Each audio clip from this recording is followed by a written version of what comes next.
Querida amiga y hermana Diana Bruce, qué gusto tenerte nuevamente con nosotros. Muchas gracias por acompañarnos en esta ocasión. Te recibo con un abrazo fraternal.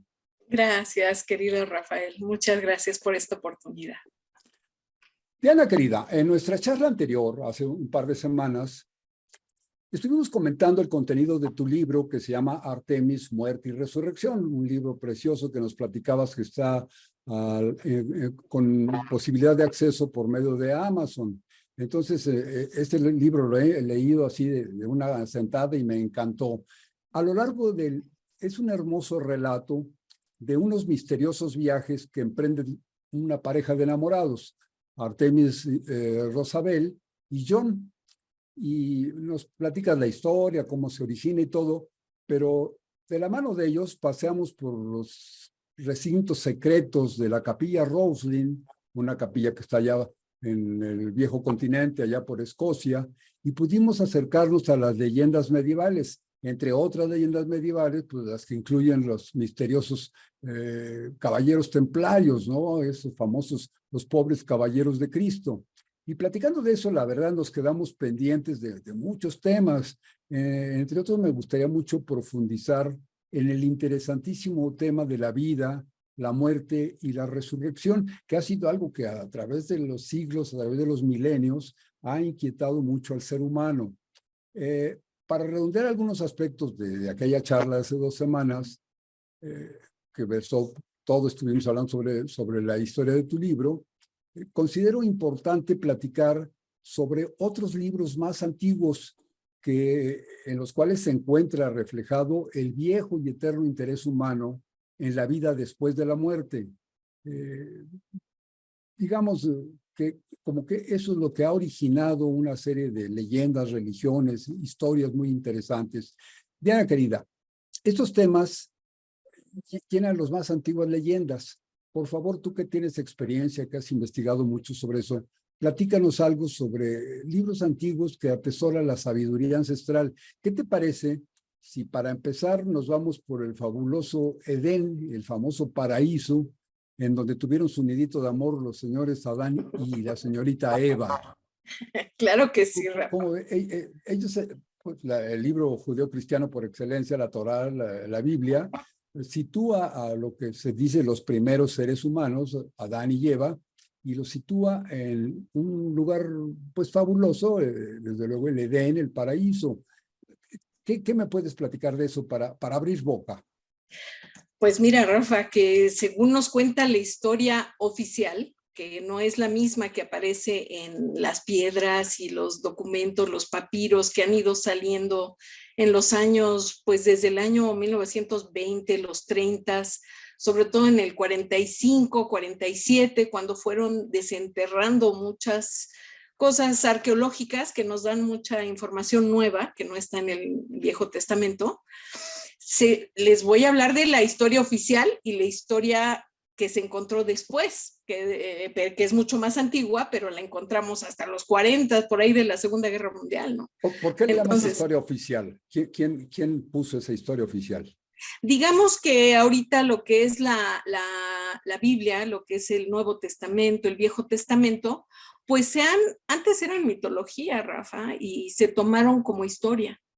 Sí, a esa la podemos considerar para nuestra charla como la historia oficial. Se podría decir porque nos la enseñan en la escuela, en las misas, ya como algo oficial, como si fuese historia, cuando realmente podría ser mitología, ¿no? O podría haber sido mitología, pero ahora lo consideramos como algo oficial. Bueno, ya no te interrumpo. Entonces, más o menos el 40 y tantos del siglo pasado, se comenzaron a hacer algunos descubrimientos. Ya del tren, digamos del 1920 hasta 1947, digamos, fueron los descubrimientos más importantes cuando sacaron pues los papiros y las piedras y de Nag Hammadi en Egipto, los rollos del Mar Muerto en Qumran, en los tiempos de Jesús, ¿no? Habla de todo lo que estaba haciendo Jesús en esos tiempos. Entonces, el día de hoy, bueno, esta noche les tengo información bastante interesante acerca de dragones, del Santo Grial, de los caballeros templarios y todo lo que mi libro me llevó a investigar, ¿no? Entonces, como tú dices, comencemos con el Edén. realmente el Edén era Kish, era un territorio llamado Kish en Mesopotamia. Se convirtió en la primera ciudad. Digamos, esto es ya la historia que no conocemos. Todo esto que les voy a contar es historia que no conocemos. Entonces, o que no conocíamos. Mesopotamia es la región más o menos por donde ahorita está la guerra de Palestina con Israel, en lo que le llaman cercano oriente. Exacto. El Edén es, en los registros más antiguos encontrados recientemente, le llaman Kish, por ejemplo, a esta primer ciudad en Sumeria, Mesopotamia, que es el territorio que ahora llamamos Irak. ¿Sí? Es, digamos que es el territorio que rodeaba al Golfo Pérsico, pero Rafa, no era un jardín, sino que era el primer reino civilizado de entre los pueblos nómadas que existían en aquel entonces, porque si vemos ahí en una foto que tienes por ahí, tenía un amplio pastizal para agricultura y estaba cercado por altos muros que protegían al primer reino sobre la faz de nuestro planeta, ¿no? Toda esta información la pueden ver en libros antiguos como el libro de Enoch, de Jubileos, el de Jasher. Pero a ver, entonces aquí, a ver, aquí me surge una duda. Entonces, ya no pueden ser los primeros seres humanos, puesto que ya es un reino. Me decías, ya había otras tribus nómadas, es decir, ya había muchísimos antes que Adán y Eva. Así es, y de repente, de la nada, Rafa, llegan estos dioses sumerios, así como llegaron a México los dioses españoles. Bueno, la gente les empieza a llamar dioses a estos sumerios que llegan de no sabemos dónde, y se llaman Anu y Ashera, su esposa Ashera, ¿no? Y tienen muchos hijos, pero los tres más importantes que destacan en la historia nueva que ahora estamos conociendo se llaman Enlil, Enki y Ninhursag. Son los tres que digamos que más tienen acciones aquí que nos damos cuenta que hicieron cosas en nuestra historia, ¿no? ¿Esos nombres son en idioma de aquella región? Sumerio, ajá, la primera escritura fue cuneiforme y ellos la trajeron, ¿no? Como con una varita hicieron ahí. ¿Me decías que hay un mapita o que me decías que tienes algún dibujo de esto? Sí, podríamos poner ahí una imagen donde está Kish, digamos que está el templo y está bardeado de tiene ahí ahí está. Si te fijas son como palmeras que aparecen ahí, ¿no? Pero es el primer reino existente en el planeta Tierra. Digamos que sus hijos más conocidos son Enki y Enlil.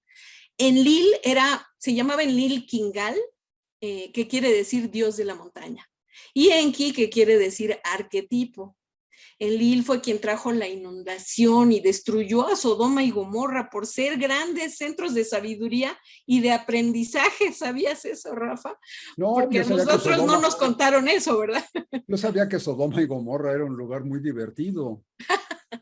Quizá era divertido, pero se supone que lo que está escrito dice que eran de sabiduría y aprendizaje. Entonces a Enki...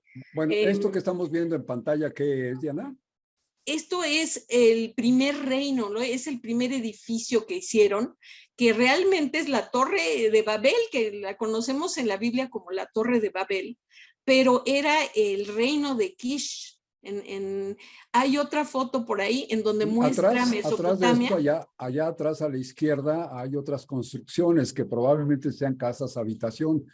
¿Es cierto? ¿O qué sí, es pero aquello? estas eran personas que estaban afuera, todavía eran los nómadas, que recogían frutos y pues llevaban animales consigo, empezaron a hacer ya sus casitas allá afuera del templo, pero todavía...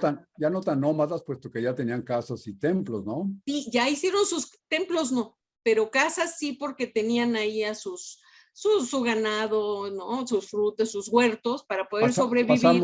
Pasamos a otra lámina. Pero bueno, pero estos todavía eran homos neandertalis, ¿no? Ah, eso es. Los que ya están adentro de, digamos, de estas paredes eran los homo sapiens sapiens, se podría decir. Ahora, Enlil fue quien trajo esa destrucción, ¿no? Y Enki y su hermana Ninhursag, fueron los que le dieron acceso a estos homo sapiens sapiens al famoso árbol de la sabiduría y conocimiento, ¿no? porque Enki fue quien ayudó al supuesto Noé, que no se llamaba Noé en aquel entonces, con la estrategia de escape de la gran inundación que causó su hermano, ¿no? Esa Entonces, gran inundación es el diluvio universal. es el que llaman diluvio en la Biblia. Ajá. Pero pues realmente era una gran inundación, Y ¿no? la inundación se da pues en esta región que me estás platicando de Mesopotamia, que va del Golfo Pérsico al sur y va hacia el norte. Realmente allí desembocan los ríos Tigris y Éufrates, y entre los dos ríos se forma una gran franja y van a desembocar finalmente al Golfo Pérsico, que por cierto ha habido guerras y muchas cosas ahí en el Golfo Pérsico por la transportación de petróleo. Pero entonces sí me parece, como lo estás mencionando, me parece muy lógico que en alguna época de muchas lluvias o cosas climáticas, pues los ríos se hayan desbordado y que hubieran inundado la región que estaba entre los dos. Es muy lógico, ¿no? Entonces, el Golfo Pérsico probablemente creció enorme, porque el Golfo Pérsico es casi, podríamos casi hablar de un mar interior, Diana.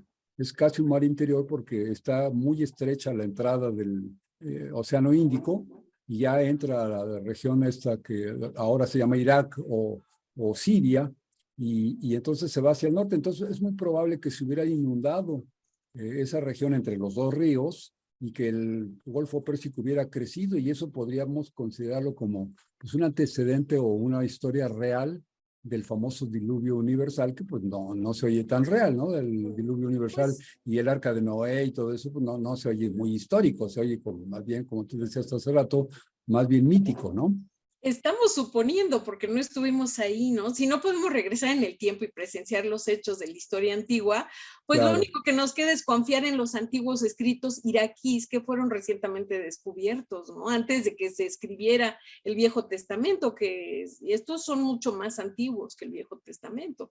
exacto. Entonces, está en los escritos que Enki y su hermana Ninhursag crearon a los Adanes y Evas, y que les dan la manera de reproducirse, y que por esto Enlil, que realmente es Jehová en la Biblia, se enoja porque solo los quiere para esclavos. Entonces, ambos, Ninhursag y Enki, tienen que huir de su hermano guerrero, Enlil Jehová, y llevándose consigo las tabletas del destino. Entonces, hay otro mapa por ahí que dice Mesopotamia, dice Great Sea y dice Egypt, y pasan por Canaán, ¿no? No sé si lo veas por ahí. Y es cuando Enlil Jehová los persigue, salen de Mesopotamia y los alcanza en Egipto. Entonces, ahora, fíjate, Enlil Jehová los está persiguiendo a Ninhursag y a Enki, sus hermanos. Mira, en este mapita, Diana, que tú nos hiciste favor de presentar, ahí está lo que llaman Great Sea, que sería el mar Mediterráneo. Sí. Luego, abajo a la izquierda dice Egipto, y luego hay una manchita allí media rojiza que dice Canaán, y curiosamente es pues lo que está ahorita en plena guerra, es la franja de Gaza, Así es. lo que ahorita allí está marcado como Canaán, y luego arriba a la derecha está escrito Mesopotamia, y se ven las dos líneas, una más abajo y una un poquito más arriba, que son los ríos, precisamente el Tigris arriba y el Éufrates abajo, y una mancha de agua más casi saliendo de la lámina a la derecha, ese vendría siendo el Golfo Pérsico. Entonces, pues esa es la región que bien podría haber sido el origen de la leyenda esa que dices de la gran inundación. Bien pudo haber sido, Rafa. Y Y me cuando ellos decías, salen de Kish, donde dice Kish, ellos sí, ahí salen de Kish huyendo de su hermano, según lo que está escrito, llevándose las tablas del destino y las tablas de la ley científica, que son las que se convierten en la base de las primeras escuelas de misterios, ¿no? esta es la Entonces, que tú dices Kish, esta zona que se ve el de ahí. cursor del mouse. Ahí Así, eso era Irak antes, Rafa. Ahora, digo, este, ahora se llama Irak. ahora es Irak. Ajá. Y más arriba Siria. Toda esa región esta de acá viene siendo Siria. Muy bien. Y continuamos, Diana, porque te distraje en esa No, plática. no te preocupes, Rafa. Lo que pasa es que aquí, bueno, están saliendo de lo que es Kish, ¿no? Del área de Kish. Jehová los persigue, o Enlil, ¿no? En este caso se llama realmente Enlil. Los persigue y los alcanza en Egipto. Van pasando por Canaán, que es Jerusalén, digamos que es donde está Jerusalén, en esa área. Por aquí. Pasan por ahí, ajá, y ahí digamos que siguen por si te fijas, por la rayita que les dibujé ahí abajo del Mediterráneo, y van llegando a Egipto, ¿sí? Y van bajando por el Nilo. Llegan hasta Ábidos, donde está el Osirión, que es digamos que es el primer templo, que se parece mucho digamos que podría ser el ejemplo de los templos masónicos, ¿no? Y yo creo que ese sería el primero, ¿no? Asumiendo que ese sería el primero. A ver, entonces, según como tú decías hace ratito, me gustó mucho tu término, la historia oficial. Habla de que pues este pueblo hebreo sale de Egipto, de la zona de influencia del faraón aquí en la región del Nilo, y atraviesan el Mar Rojo, pero lo atraviesan de poniente a oriente, es decir, saliendo de Egipto rumbo a Jerusalén. Y tú nos estás platicando ahorita que vienen desde Kis en el sentido contrario y también atraviesan el Mar Rojo. Bueno, yo les platico lo que No, investigué no, acerca claro, de los claro, escritos, ¿no? claro, De lo claro, que está escrito realmente. No claro. sabemos qué pasó, pero les puedo contar lo que investigué de los escritos que salieron después Claro. del Viejo Testamento, ¿no? Y entonces Entonces, esa es la historia, que atraviesan el Mar Rojo, pero en el sentido contrario y llegan a la región del Nilo. llegando al Nilo, digamos que Enlil se convierte en Seth, ¿no? Y que quien llega, y todos sabemos, o la mayoría sabemos la historia de que descuartiza a su hermano, que es Enki Osiris, y entonces la hermana Ninhursag, que es Isis, tiene que juntar los pedazos de su hermano Enki Osiris para crear a su hijo Horus en el Osirión de Ábidos, en Egipto. Ahora, ese Ábidos es el que te digo que sería seguramente el primer templo que sirvió de ejemplo para los templos masónicos mucho tiempo después. Entonces, la hermana y esposa de Enki, que se llama Ninhursag, Ninhursag quiere decir la diosa de la vida o la dama del embrión. Como ahora sabemos que ella era genetista, quizá juntar los pedazos de su esposo para crear a su hijo Horus, pues quizá no le costó tanto trabajo, ¿no? Porque se supone que era genetista, ¿no? Entonces, bueno, el chiste es que las escuelas herméticas del antiguo Egipto de los tiempos de Tutmosis, cerca de 1450 a.C., pues sabían que muchos miles de años antes ya existían academias científicas que tenían grandes secretos, Rafa. Ahí me gustaría platicarles de la corte soberana del dragón, Oye, sí, porque sí, me encanta eso de dragón porque pues ahorita estamos entrando en unos días muy interesantes. Tú nos traes momentos interesantísimos en la parte de la vida diaria. La ocasión anterior que estábamos hablando, pues se celebraba justamente la acusación contra los templarios y las fechas de su sacrificio y demás. Y ahora estamos entrando pues en los terrenos de los días de muertos y de las leyendas de los dragones y de Drácula y de todas esas cosas. Me parece interesantísimo. Déjame saludar. Mira, Liliana Gómez Valdés nos dice buenas noches. Lorena Gómez Valdés, buenas noches Lorena, qué bueno que ya estás aquí con nosotros. Y Georgina Cabrera Valdés, Georgina de mi corazón, buenas noches amigos y queridos hermanos. Georgina, qué gusto que ya estás aquí con nosotros. Ojalá que te guste esto que estamos platicando, Gina, porque estamos platicando cosas interesantísimas. Diana nos acaba de dar una pista acerca de un viejo templo que probablemente sea un antecedente real de los templos masónicos. Entonces quizá pudiera ser como que un eslabón entre el famoso templo de Salomón, que nosotros los masones consideramos así como el origen de la construcción masónica, y la realidad. Entonces, Diana hablaba de una historia oficial y de algo que se está descubriendo pues prácticamente en estos tiempos. Emanuel Benito Cosa Arámbula, buenas noches y feliz fin de semana. Benito, querido, qué gusto, también feliz fin de semana para ti. Te diré yo que ojalá pudiera salir de viaje a Acapulco, pero pues ahorita la situación está en Acapulco muy difícil. Les mandamos abrazos y mucho cariño a los amigos, hermanos que están viviendo allá con un momento muy difícil. Yusarit Jiménez, buenas noches, muy interesante, un abrazo. Un abrazo también para ti, Yusarit, muchas gracias. Nancy Yolotzin, un abrazo de luz a todos mis hermanos. También un abrazo para ti, Nancy. Ojalá que te gusten estos temas y que puedas apoyarnos con tus comentarios, tus preguntas. Guillermo Arturo Sopeña Cruz, buenas noches, triple abrazo a todos. También para ti te mandamos un triple abrazo, Memo. Memo anda hasta por el norte de la República, en Ciudad Juárez. Claudio Héctor Cernas Arrelangue, gracias por compartirnos grandes conocimientos de la historia que poco conocemos. Reciban un abrazo fraterno. Efectivamente, tienes razón, Claudio Héctor. Sí, la historia, decía Diana, la historia oficial es la que pues nos están metiendo a fuerza con tirabuzón, la meten, y esto es lo que tú debes creer. Pero pues aquí nosotros estamos empeñados en una lucha en contra de los prejuicios y de los dogmatismos. Entonces queremos tener la mente abierta para recibir opiniones en un sentido y en otro, y justamente hacer una práctica que desafortunadamente no es muy frecuente, de entender con mucha claridad lo que se está diciendo, no perdernos en ideas que no son. Lo que se está diciendo es esto, y de repente, pues por falta de costumbre de hábitos en la discusión, pues nos vamos por un lado que no es el que estamos proponiendo.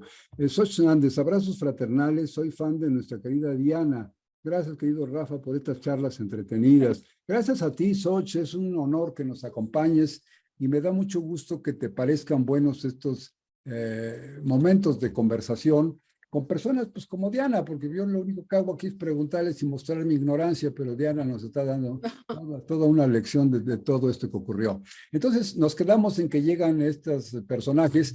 Algo que me parece muy digno de destacar, Diana, amigos internautas que nos están acompañando, los nombres que nos está dando, nos decía Diana que son pues, de los primeros lenguajes desarrollados por aquellas tribus que están recién saliendo del nomadismo, los primeros neandertales, decía el Homo sapiens sapiens, es decir, el hombre que sabe, que se da cuenta de que sabe, porque pues algunos animalitos sí saben hacer cosas, saben tejer un nido, saben hacer una cueva, pero no se dan cuenta que lo saben. Y el ser humano llega a un momento en el que sí se da cuenta de que existe y se hace preguntas. Y en ese punto es donde estamos. Estos libros, ¿qué motiva, Diana, a que se escriban esos libros? Lo que me has platicado ahorita de esos libros son pues únicamente registros históricos. Es decir, los escribas de aquella época, ya sea con cuneiforme o como tú quieras escribir, pero hoy que van registrando el diario acontecer, que salimos de tal lado y nos atravesamos tal lado y llegamos a tal lugar y con el personaje mengano, pero son totalmente registros históricos. No encontramos fórmulas o misterios que nos pudieran enseñar algo de la vida actual. Claro que sí, Rafa. Hay fórmulas y misterios que estamos develando. Y si me permites hablar de la corte soberana del dragón, descubrí misterios impresionantes acerca de esto, porque es información de 2200 años antes de Cristo y es la escuela de misterios más antigua del mundo. Así te la pongo. ¿Cómo ves? No, Se extraordinario. llama la corte soberana del dragón. 2200 años y 2000 que han pasado después de Cristo, estamos hablando ya prácticamente de 5000 años. Así es. Y esta corte nos cuenta que la familia real de los faraones de Egipto es la misma familia real de los dioses mesopotámicos, aunque usted no lo crea, ¿no? Bueno, no es dogmático, eso es lo que está escrito, ¿no? No sabemos si es verdad o no, pero nos podemos ir con todo lo que se encontró, ¿no? En las cuevas de Qumran y en los rollos sagrados del Mar Muerto. ¿Y cómo es eso del dragón? ¿A qué dragón o a qué especie, a qué animal se refieren? ¿Cómo es eso? Porque pues dragones en China y en esta región del cercano Exacto. oriente de Egipto, pero no solo eso, aún en los vestigios arqueológicos de nuestras regiones de Mesoamérica, pues se encuentran vestigios de animales parecidos. Tal cual, Rafa, tú dices que no sabes, pero sí lo sabes, sabes muchas cosas. Y precisamente mencionaste que esos supuestos dinosaurios que encontrados en China, porque así nos lo da la historia oficial, que realmente eran huesos de dragón. Los dragones eran reales y existían, y los dragones y mesías se veneraban desde quizá 4000 años antes de Jesús, Rafa. Según lo que está escrito, lo que hemos encontrado, las familias mesopotámicas, las egipcias y la de los altos reyes de Judá son la misma. Fíjate, al estudiar sus tradiciones, los reyes y las reinas que iban a ser coronados eran ungidos con la grasa del dragón sagrado, el cocodrilo, conocido en Egipto como Mesiaj o Santo Mesías, que quiere decir ungido. Estos reyes fueron llamados Mesías o dragones. Qué emoción, ¿no? Que por fin sabemos qué es de dónde viene todo esto de los dragones, ¿no? Porque es un nombre que nace de la unción de la grasa del antiguo cocodrilo, dragón o serpiente. Estos tres eran términos intercambiables, es lo mismo, ¿no? Es una serpiente con patas, ¿no? Entonces, los dragones, digamos, la orden del dragón, nos da una palabra muy interesante, Rafa, que está en inglés, se llama kingship. Entonces, quiere decir reino. Si quitamos la G del medio, quedan dos palabras, kin y ship, que quiere decir barco de los familiares de sangre. Sin embargo, la palabra original se escribía kinship. Pero lo más interesante de Cain o Caín es que se escribía con Q. Se escribía Q-A-Y-I latina N. Bueno, latina. Es como Algo lo parecido tradujimos, ¿verdad? algo parecido a Quayín. Quayín, que realmente es la palabra queen, que quiere decir reina. La reina dragón primogénita se llamaba Luluba, que después se decía que era la esposa de Caín. Pero, Rafa, para mí la etimología de la palabra me hace pensar que Luluba fue la primera alta reina de Kish en Mesopotamia. No Caín, sino Luluba. ¿Cómo ves? ¿Y no podría ser justamente el mismo Caín que en lugar de varón hubiera sido mujer? Eso es lo que estoy diciendo, porque queen viene de Caín, que es queen, que es Ajá. reina, ¿no? Entonces, fíjate cómo estuvo. Adán y Eva tuvieron a Abel, pero el dios Enki y Eva tuvieron a Caín o Queen. Así que Caín y Abel eran medios hermanos por su madre Eva. O sea que Entonces, Eva era, digamos, muy cariñosa. no, Eva era una de las creaciones Homo sapiens sapiens de los dioses Anunnaki, ¿no? Pero Entonces, tuvo Caín, un bebé con un señor y otro bebé con otro dios. Entonces, pues sí era así como media cariñosa, ¿no? no, lo que pasa es que son líneas matriarcales. El ADN mitocondrial se transmite solo a través de la mujer. Por eso los casaban a estos reyes mesiánicos con sus hermanos o con sus primas hermanas. Tenían que meter a la mujer en la línea para que no se perdiera ese ADN especial que tenían, ¿no? Un 75% del mismo linaje. Es que Caín era la reina dragón, Luluba era hija de Enki. Enki tenía 100% sangre Anunnaki. Su madre Eva era una creación, tenía 50% sangre Anunnaki. Entonces Caín tenía un alto porcentaje de sangre Anunnaki, como un 75%, algo así, ¿no? Los genetistas sabrán. El chiste es que era un alto porcentaje de Claro, sangre claro. Anunnaki. Era casi un dios o diosa ella misma, ¿no? Pensamos que es una ella, no sabemos, ¿no? Pero bueno, los errores no sabemos por qué, por los errores de traducción, Rafa.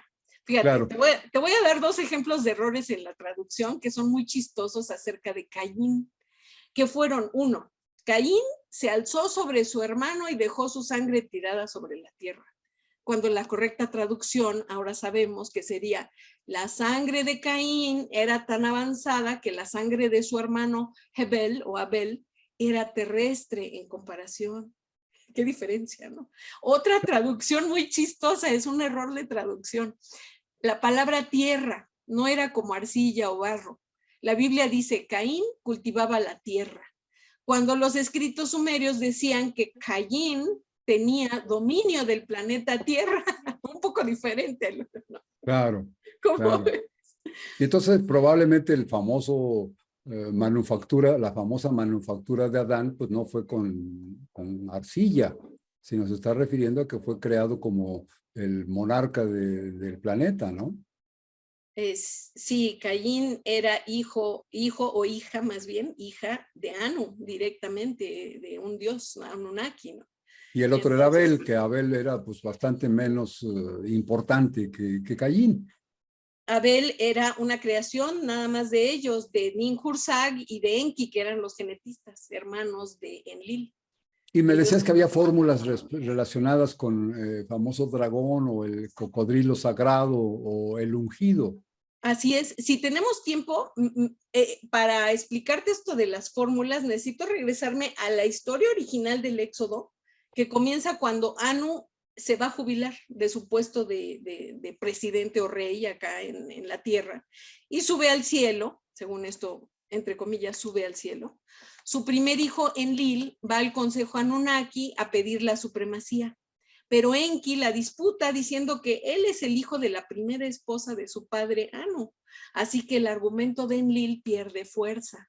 Y el consejo decide dividir el dominio de la tierra a Enlil y el dominio de los mares a Enki. Por esto, fíjate qué interesante, algo que nunca nos contaron.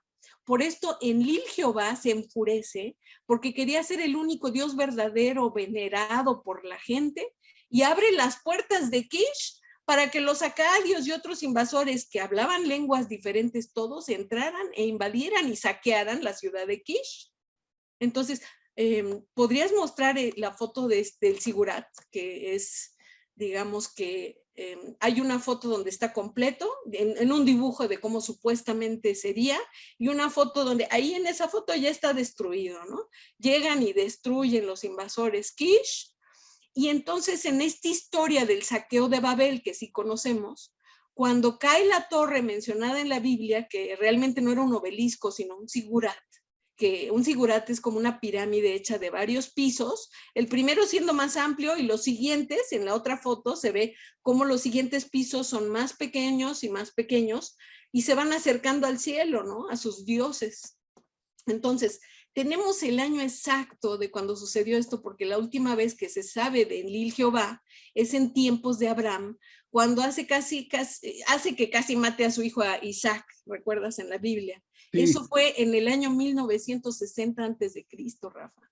Entonces tenemos el año exacto de la caída de la Torre de Babel, ¿no? Entonces, como dijimos, Enki y su hermana, Ninhursag, huyen a Egipto. Enlil los alcanza, descuartiza a su hermano en 14 pedazos y después, aquí es donde está lo interesante del por qué se llama Dios de la montaña, Enlil, Jehová. Porque después huye de Egipto, ¿no? Después de matar a su hermano. Y estas láminas que presentamos, Diana, estas láminas son a las que te refieres. ¿Quieres que las quitemos ya? Las puedes dejar, es de cuando salen de ahí porque destruyen esta torre de Babel, ¿no? Esa es la historia que se metieron los gringos, ¿no? El gobierno estadounidense entra a Irak y se roba todo del museo de Bagdad, ¿no? En el 2003. Y destruyen todo lo que no pueden llevarse y se roban lo demás y no nos dejan saber la verdadera historia de la caída de la Torre de Babel. Esto es bien importante, Rafa. Te comento rápidamente, me voy a meter en Honduras, Diana, pero te comento porque me llamó mucho la atención esto de los sigurats. Efectivamente, bueno, las láminas que nos estás mostrando son ya de edificaciones muy altas, de varios pisos, con resolución de movimientos ingenieriles y demás. Pero fíjate que una de las formas de adivinar el futuro, los arúspices, era viendo pasar los pájaros.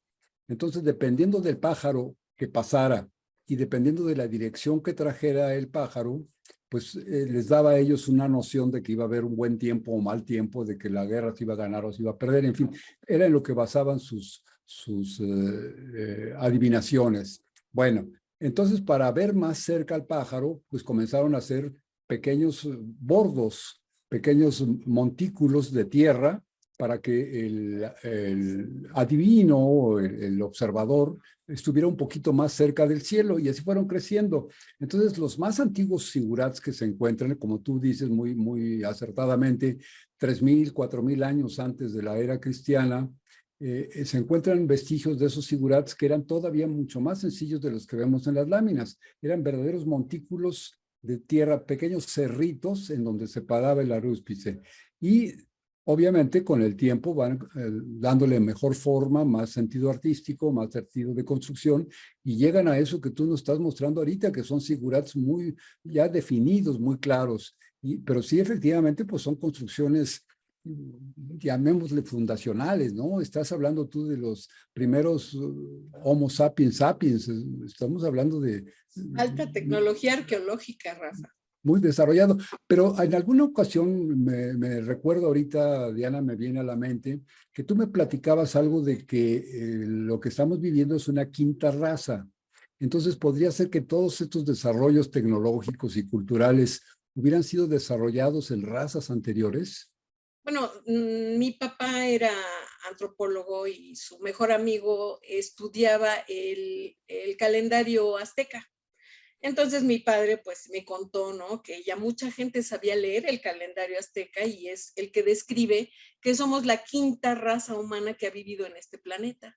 Los gnósticos dicen que va a haber 7 razas en este planeta antes de que el planeta deje de tener humanos, ¿no? Humanoides sobre su superficie, o algunos dicen que hasta dentro de su superficie, ¿no? Pero Pero qué interesante, me estás hablando de una quinta raza según las leyendas o según las historias mesoamericanas, esta región donde vivimos nosotros, donde estamos actualmente transmitiendo. Pero estamos muy lejos, estamos al otro lado del mundo, y en aquella región también se hablaba de 5 razas, Diana.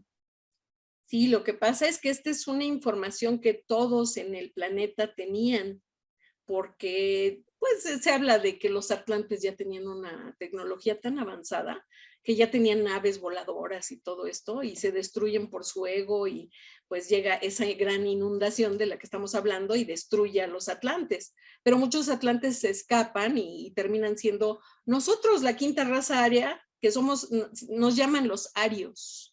Y fíjate que eso es interesante porque no Hitler y todos los alemanes blancos altos son arios, toda la raza, la quinta raza nos llamamos los arios. Pero eso nos está alejando un poco del tema que me gustaría contarles del éxodo, ¿no? Del real éxodo de Mesopotamia a Egipto, y cómo, digamos que cómo cruza, es que Enlil mata a su hermano, ¿no? Entonces huye de Egipto y cruza el canal de Suez, lo que es ahora el canal de Suez, porque la historia nos dice que Moisés abre el Mar Rojo, ¿no? Y cruza y se lleva a su gente, a sus seguidores, al monte Sinaí. Pero realmente lo que está sucediendo es que está cruzando, no sé si vean la rayita, los puntitos, está cruzando en la parte más alta del Mar Rojo, que es el Golfo de Suez. Entonces, ¿a qué monte llega? No puede llegar al monte Sinaí, porque el monte Sinaí está cientos de millas al sur. De donde dibujé ese montecito es aproximadamente donde se encuentra ahora un monte llamado Serabit al-Hadim. Era una montaña. Encima de ella estaba el templo Hathor, una diosa egipcia, ¿no? Entonces, esto es bien interesante porque es algo que nadie nos contó, y los registros pues dicen que llegan Enlil y su gente. Realmente Enlil, Jehová, ahora no es ni Enlil ni Jehová, ahora su nombre es el faraón Akenatón. Ves que hay una historia que dice que él quería ser el único Dios, el monoteísmo comienza con el faraón Akenatón. Bueno, Moisés no era Moisés, era el faraón Akenatón, que le llaman el dios de la montaña. Entonces, ¿por qué? Porque pues llega a otra montaña donde empiezan a hacer el Hormuz allá arriba, en el templo de Hathor, es donde hacen el Hormuz. Pero si gustas poner el escudo de armas, eso me lleva a contarles acerca del primer escudo de armas que Enlil le da a su hijo o a su hija. Excelente, lo ponemos. Y déjame aprovechar este momentito para saludar. Xochitl Hernández dice, ¿tendrá alguna relación el dragón y la serpiente emplumada? Claro que Claro, ahorita lo preguntamos, Xochitl, pero por supuesto que sí la tiene. Y el cocodrilo famoso del que habla Diana, ahorita lo platicamos. Marta Vera, saludos, Diana, muchas felicidades. Marta, gracias por acompañarnos. Ya escuchó Diana tu saludo, aquí está con nosotros. Qué bueno. Entonces, me está pidiendo Diana que pongamos una lámina que nos envió, en la que se aparece un escudo. Es que ahora les voy a hablar de algo llamado Hormuz, que no sé si muchos han escuchado, pero es algo muy importante. Para saber qué es el Hormuz necesitamos regresar cuando Enki y Enlil se están disputando el dominio de la tierra. Se recuerdan que lo mencionamos. Enlil, Jehová, quiere ser el único Dios venerado, ¿no? Y era un Dios celoso con el que comenzaron las primeras fes basadas en el miedo. Y quiere que Caín, su hermano o hermana, lo venere, ¿no? Pero Caín no tiene por qué venerarlo porque era hija de Enki, no de Enlil. Entonces, Enlil, con su conocida ira, podría haber matado a Caín. Así que su padre Enki le hace el primer escudo de armas conocido en la tierra, que era una cruz roja dentro de un círculo, al que llamaron el Graal. el grial, el santo grial, sang real, sangre real. Así es como se va formando la palabra grial, ¿no? De la palabra original graal. El grial no era solo un escudo que protegía a quien lo usara con una venganza de 7 veces 7 a quien matara al portador del escudo, sino que el grial era la copa de rocío de las aguas, de donde nace el nombre Rosacruz, y de ahí se deriva la famosa Cruz Roja, ¿cómo ven? Entonces, el emblema de la Cruz Roja, pues obviamente siempre ha sido gente preocupándose por los demás y cuidando y curando a los demás, ¿no? Por eso los caballeros templarios usaban este emblema. Ellos eran terapeutas esenios y los caballeros templarios usaban este emblema que es el emblema de la sucesión mesiánica, que es la familia de Jesús. Ahora sí les puedo hablar del Hormuz, digamos, ¿no? Porque... Y esa cruz que usan los templarios en su capa y en su túnica y en la vestimenta, es una cruz que se parece a la primera que nos menciona, además que le llaman cruz patada, es decir, es una cruz que tiene como patitas, ¿no? Entonces, una cruz abierta en sus orígenes, pero que además nos da una sensación de movimiento. Y ellos están emparentados o muy directamente relacionados con el Santo Grial. Ahorita me acabas de dar una sorpresa, entonces Graal es, digamos, el encadenamiento de toda esta leyenda. Así es, hasta donde sale sangre real, o sea, la línea familiar de Jesús. El Hormuz, fíjate cómo estuvo el relajo. El suegro de Enlil Jehová se llama Jethro de Midian, realmente, conocido en la Biblia como Tubal Caín. Jethro nombró a su hijo Uri Ben Hur, que era hijo de Hur, también conocido como Besaliel, para que construyera el tabernáculo y el arca de la alianza y para que fabricara el famoso pan de cada día. Era el pan Shumer, pan de Sumeria, que era también el maná que comían mientras viajaban hacia la montaña. Maná solo quiere decir en hebreo ¿qué es? El Hormuz era una harina blanca hecha de oro, que era el sustituto del alimento o ambrosía con la que se alimentaban los dioses sumerios antes de salir de Mesopotamia, pero este alimento lo proporcionaban las diosas sumerias Anunnaki, Rafa, y como ya no tenían acceso a ellas, ya habían salido de Mesopotamia, ahora tenían que manufacturar un Hormuz sustituto que les daba larga vida, como a Matusalén y sus descendientes. Ya ves que en Génesis vemos que vivían 800, 900, 1000 años, ¿no? Que eran años reales. Oye, Dianita, pero entonces la famosa ofrenda de oro, incienso y mirra, ¿está emparentado ahorita con esto? ¿Me estás diciendo? A eso voy, A ver, pero no, primero adelante. tengo que platicarles qué es esta estrella de fuego, qué es este oro rojo de los dioses, ¿no? Porque simbolizada por la cruz roja en el círculo, no solo los protegía, sino que les daba larga vida, ¿no? Entonces los llevaba, fíjate, a reinos de mayor conciencia, debido a la melatonina y la serotonina inherentes. Este plano superior se llamaba el plano de Sharon. Sharon es la órbita de luz, la estrella de fuego, el camino hacia la luz. ¿Por qué, Rafa? La etimología de Sharon es bien interesante. Si a Sharon le quitas la R de en medio, que es la rosa del centro, quedan dos palabras, Sha y On, que quieren decir órbita y luz. Entonces Sharon era la rosa de la órbita de luz. ¿Qué les parece? ¿Algún comentario? Maravilloso. Fíjate que hay un perfume que de no mucha antigüedad, pero es un perfume que fue muy preferido durante muchos años por las élites de la sociedad, que era la famosa flor de Sharon. Y era un perfume así tan famoso como ahora podríamos llamar del Christian Dior o el Chanel número 5, era la flor de Sharon. Que mucha gente ya sabe la historia no oficial, Rafa, no soy la única que ha leído esto, ¿no? Entonces, esto nos lleva, primero, antes del oro, incienso y mirra, nos lleva al hombre de Vitruvio. Fíjate qué interesante. Un libro llamado Rosarium Philosorum describía la piedra oculta en términos geométricos. Decía, haz un círculo de una mujer y un hombre. Saca de ahí un cuadrado, de ahí un triángulo y de ahí otro círculo y tendrás la piedra filosofal. Reconocemos esto como el hombre de Vitruvio, de Da Vinci, solo que Leonardo pintó a la mujer detrás del hombre y nadie la ve. ¿Verdad, Martita? El ave fénix era la alegoría, ahora vamos a hablar del ave fénix, porque esa era la alegoría de la ciencia del grial de Parsifal, cuando los caballeros templarios del castillo vivían por la virtud de la piedra más pura, el lápid exilis. Y Con entonces ya el poder, nos conectamos con las leyendas artúricas. así es, porque con el poder de esta piedra, fíjate, el ave fénix está involucrado, pero el fénix se convierte en cenizas y renace aún más hermosa. Pero resulta que no era un ave, Rafa. El fénix era oro rojo, es lo que quiere decir fénix, que es la estrella de fuego, otra vez regresando al Hormuz, ¿no? El oro rojo alimenta la glándula pineal y el oro blanco alimenta la pituitaria.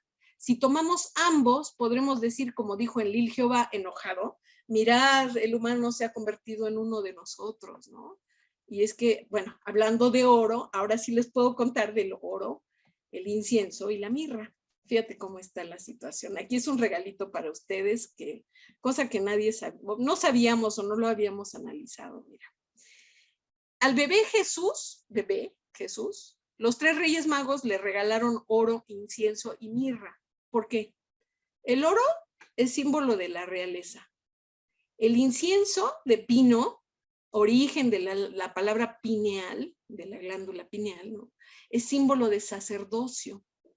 Y la mirra simboliza la muerte. Entonces, a ver, pensemos, ¿no debería simbolizar la nueva vida del niño Jesús?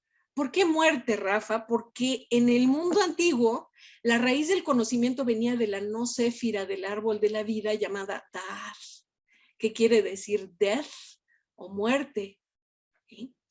Las palabras womb y tum, útero y tumba, eran la misma exactamente y eran consideradas intercambiables y se apoyaban la una en la otra. Eran las raíces hacia el alto conocimiento, ¿no? Tumba y útero, muerte y un segundo nacimiento. Estas son las raíces del más alto conocimiento, porque los 3 reyes magos le presentan a Jesús oro, incienso y mirra. Lo que cimienta para aquellos que dudaban de esto, que Jesús sin duda alguna fue un rey sacerdote de la línea mesiánica del dragón. ¿Cómo ves, Rafa? No, extraordinario. Ahora, esto que me acaba de platicar de que en sus orígenes las palabras muerte, es decir, tumba y útero, digamos que son conectadas, que representan un simbolismo similar, pues nos retrotrae a muchos otros emblemas. Y déjame ser indiscreto con nuestros amigos del público. Realmente es una parte fundamental de las leyendas que se estudian en la masonería. No puedo ahondar mucho más en eso, lo tengo prohibido, pero una parte fundamental del trabajo simbólico de los masones tiene mucho que ver con este retorno de la vida a la muerte, de vivir, haber salido del útero de la madre y regresar al útero de la madre tierra. Entonces, todos estos secretos, que es a lo que nos referíamos al principio y en la ocasión anterior, de la resurrección o de la reencarnación, Diana. Y creo que ahí están las fórmulas. Tú decías la fórmula, por ejemplo, de la piedra filosofal y la fórmula del Santo Grial. Entonces sí encontramos que pues hasta la fecha seguimos empeñados en encontrar algo que nos permita prolongar la existencia, que nos permita prolongar la vida durante más tiempo. ¿Sabes que de ahí salen todas estas historias, leyendas góticas de Drácula? Me gustaría contarles el origen de la verdadera historia de Drácula. Ahora que ya saben todo lo que sabemos, no fue hasta 1968 que la medicina moderna pudo separar completamente la secreción hormonal de la glándula pineal llamada melatonina, palabra que sale del griego melos y tosos, que quieren decir labor negra, trabajador de la noche, operador nocturno. Aquellos que tenemos la secreción de melatonina alta, reaccionamos muy fuerte contra la luz del sol y trabajamos mucho mejor en la noche, nos inspiramos más, somos melostosos y un poco latosos, ¿no? Sí. La oscuridad y la alta actividad de la glándula pineal agudizan la intuición y nos dan el conocimiento de la mente sutil. También reduce el factor estrés, fíjate, todo lo que hace la melatonina, ¿no? ¿Sabían que la exposición al sol hace que la glándula pineal se achique? O sea, que la exposición al sol reduce la conciencia espiritual. Lo chistoso sucede aquí cuando todo esto está, la iglesia cristiana agarra y convierte todo esto en leyendas góticas acerca de la melatonina. ¿De qué información se agarraron? Bueno, ahí les va. Fíjate qué interesante. Los líderes del reino Malkuth eran dragones y Pendragon, otra vez con Arturo y Morgana y todo esto, ¿no? Pendragon quiere decir cabeza de dragón. Ellos eran llamados Draco. Como su glándula pineal secretaba mucha melatonina, la iglesia les llamó los seres de la noche, la gente de la estrella de fuego. Fíjate, me puse aquí una estrellita de fuego para ir con el tema, ¿no? La gente de la estrella de fuego eran, en palabras de la iglesia, príncipes de la oscuridad que consumían la sangre de vírgenes y eran vampiros. Draco, Dracul, Drácula. Otra sincronicidad que se cumple porque mañana, Diana, mañana, en 3 días es Halloween, ¿no? Ya me estás asustando, Diana, ya me estás asustando, no voy a poder dormir hoy por tu culpa. No, son códigos, Rafa. O sea, el libro de Bram Stoker, Drácula, se publicó en 1897, hace 126 años, ¿no? Lo que no muchos sabemos es que Bram Stoker fue un oficial imperial de la soberana corte del dragón y también es miembro de, fíjate dónde, de Ordo Templi Orientis, que es la rama científica de las órdenes templarias del mundo. Originalmente parte de la hermandad sanguínea de Qumran. Eran hermanos de la fraternidad de Jesús, Rafa. Su lema es Dios es el ser humano. El libro Drácula es un libro de códigos. Y bueno, ahí está mi regalito para ustedes. Excelente. Fíjate que nos está hablando Denis Lermo. Dice saludos, muy interesante el tema. Denis, muchas gracias. Ella es la sirenita, amiga mía. Qué bueno que te interese. Muchas gracias por acompañarnos. Y Luis Landini dice saludos. ¿Cuánta cultura e informaticación? Luis Landini tiene un sentido muy especial, es un hombre muy talentoso. Él fue mi maestro Excelente. Entonces dice cultura e informaticación. Ya le vamos a preguntar a qué se refiere, pero te saludo con mucho cariño, Luis, y qué bueno que te esté gustando esto que estamos platicando con Diana. Ya nos está hablando del Conde Drácula, nos está hablando de los dragones, y se hizo una historia, imagínense ustedes, estamos hablando de 5 o 6 mil años de historia que nos las ha compactado Diana de una manera magistral en 50 minutos. Entonces, caramba, has hecho una experiencia fabulosa de compactación del tiempo. Los famosos viajes por los portales que habla en tu libro de muerte y resurrección, pues realmente los estás haciendo vivos en este momento, Diana. Ay, qué bueno, Rafa, porque ya nada más tengo, digamos que una conclusión que decirles acerca de lo que es la glándula pineal y la eternidad.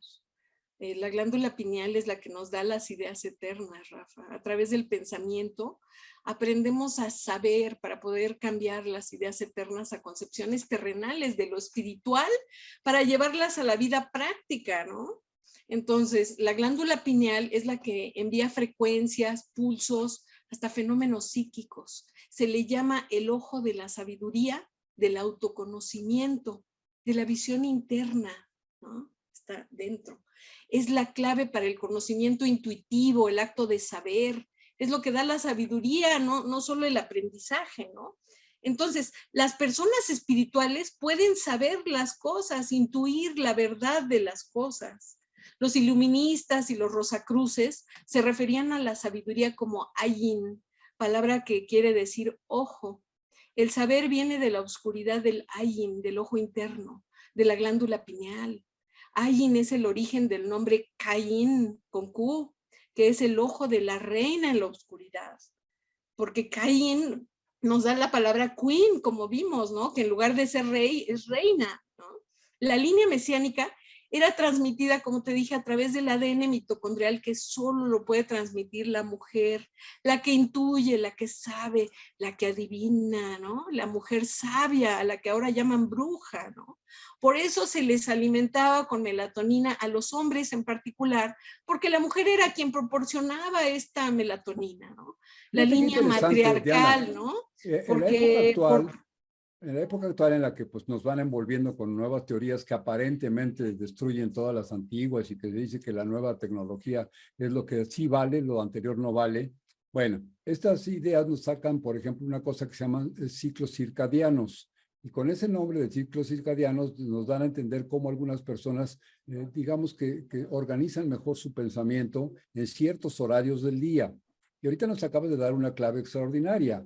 Esas producciones de las glándulas pineal y la pituitaria y todas las glándulas internas, con esas secreciones hormonales, pues nos dan una capacidad de trabajo. Y efectivamente hay personas, yo tengo la suerte de convivir con personas que se encuentran en muchas mejores condiciones de pensamiento, con mayor lucidez y con mayor actividad, justamente en la noche.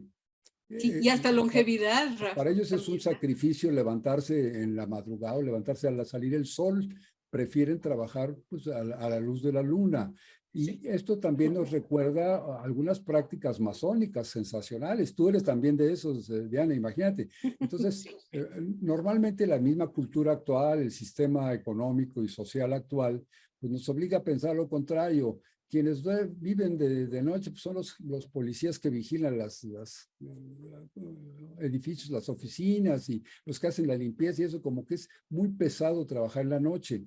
Pero los artistas, la creación artística, la creación poética, generalmente se da en las noches. Y aquí otra indiscreción, los masones pues tienen una gran predilección por los trabajos nocturnos a la luz de las velas.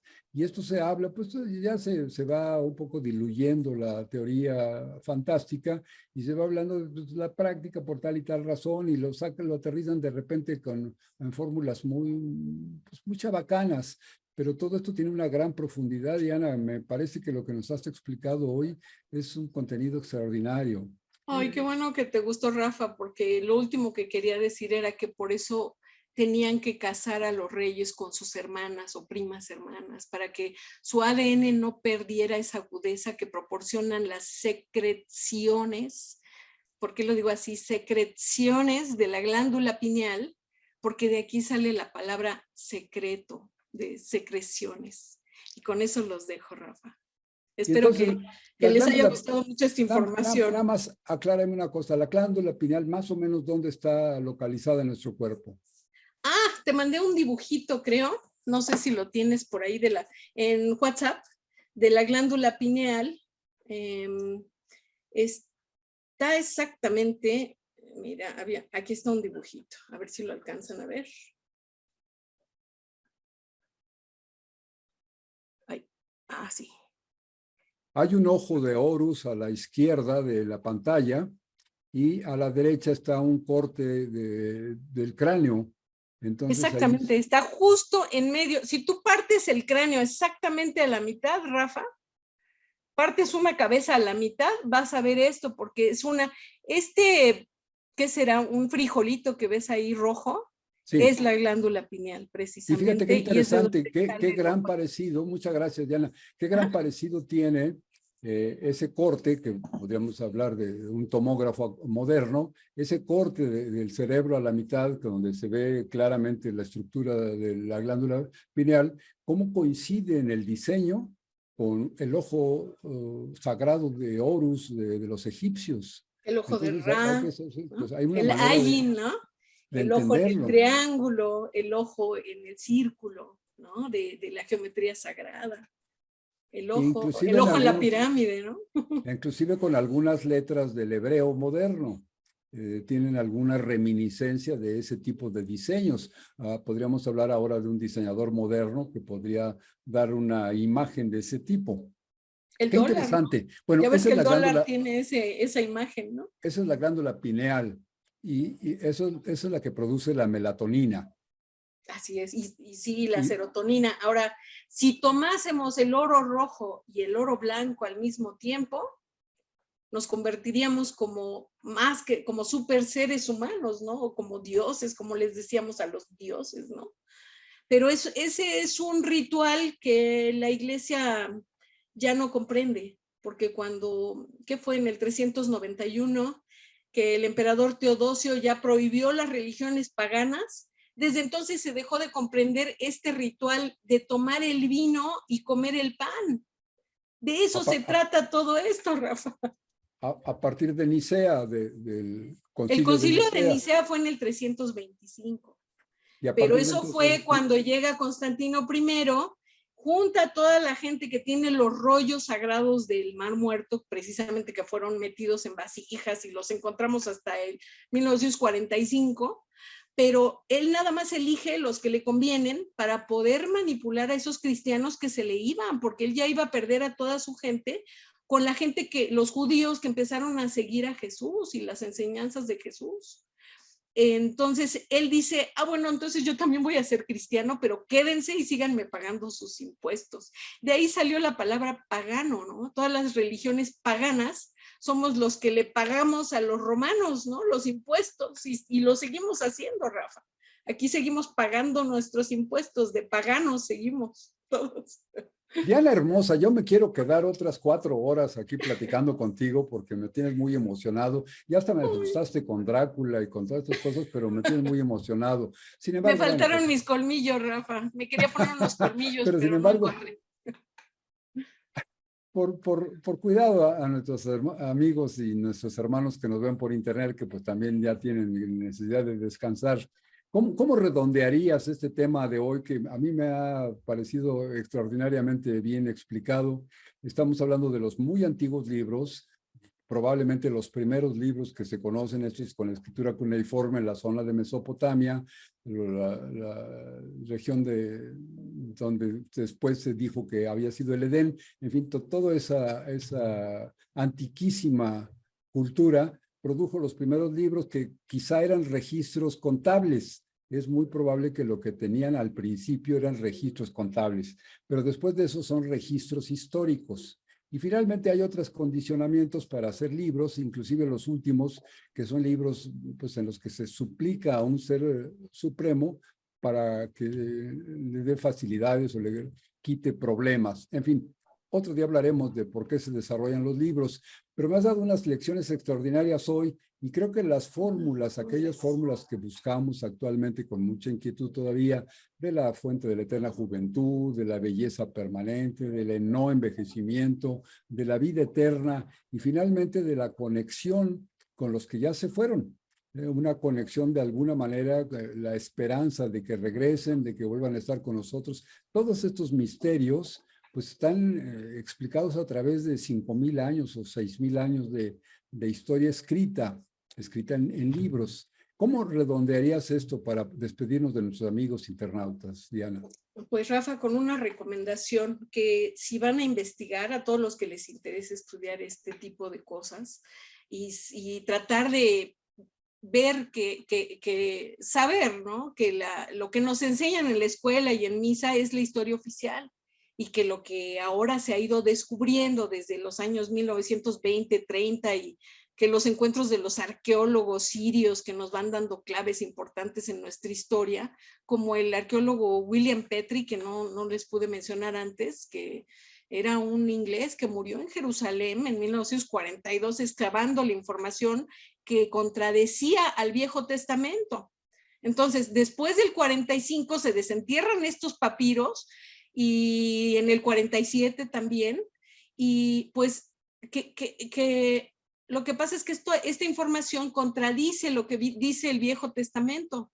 Entonces, los expertos en el Viejo Testamento son los que no quieren a los arqueólogos. Si ustedes quieren saber más, yo les recomiendo que lean cosas que están escritas antes del año 325, el concilio de Nicea, cuando llegó Constantino. Todo lo que estuvo escrito antes o lo que saben las religiones paganas, eso es lo que les recomiendo que vayamos estudiando para poder recordar lo que había antes. Ir a las fuentes originales. Ir al origen, exacto, al origen. Diana, querida, esa sería también mi recomendación. Está con nosotros Rebeca Gutiérrez. Rebequita, querida, te mandamos un abrazo, que ojalá tu salud ya esté bien. Y nos dice, continuemos con la charla, es un tema muy interesante. Pues a petición de Diana, aquí nos quedamos hasta las 12 de la noche. No se crean, amigos, ya vamos a dar por terminada nuestra reunión. Diana, querida, te agradezco mucho. Efectivamente quedan muchos temas pendientes, lo acabas de redondear muy bien con un buen consejo de cuando alguien quiere abrir un cajón, debe asegurarse de que lo va a poder cerrar. porque si no se corren terribles riesgos. Y el hecho de querer saber, pues, otro ángulo de la historia, o una verdad que no es exactamente la oficial, solamente nos podemos lograrlo o nos podemos aproximar yendo a las fuentes del conocimiento, a las viejas sabiduría, a lo que está escrito en códices y en libros muy antiguos. Y esto vimos 5,000 o 6,000 años quizá de historia en el viejo continente, pero pues como decía el argentino, cállate vos que también tenés tu historia. Nuestras culturas ancestrales de América, de las mesoamericanas, las prehispánicas que se llaman, las culturas originarias, también tienen una historia escrita en piedra, en pieles, en vasijas de barro, que es verdaderamente interesante y que nos da pistas sobre todos los grandes problemas que al ser humano nos han acompañado durante toda la historia. Querer saber de dónde venimos y hacia dónde vamos, cuál es nuestro origen y cuál es nuestro destino. Yo creo que lo has hecho de una manera magistral. Diana, querida, te agradezco mucho. Diana Bruce, te agradezco mucho. Y me has dado sobre todo como que un panorama que me explica con mayor claridad algunos pasajes oscuros, aunque muy románticos, algunos pasajes oscuros de tu libro Artemis, Muerte y Resurrección. Entonces yo creo que con eso entendemos mucho más lo que está escrito allí. Te mando un abrazo con mucho cariño.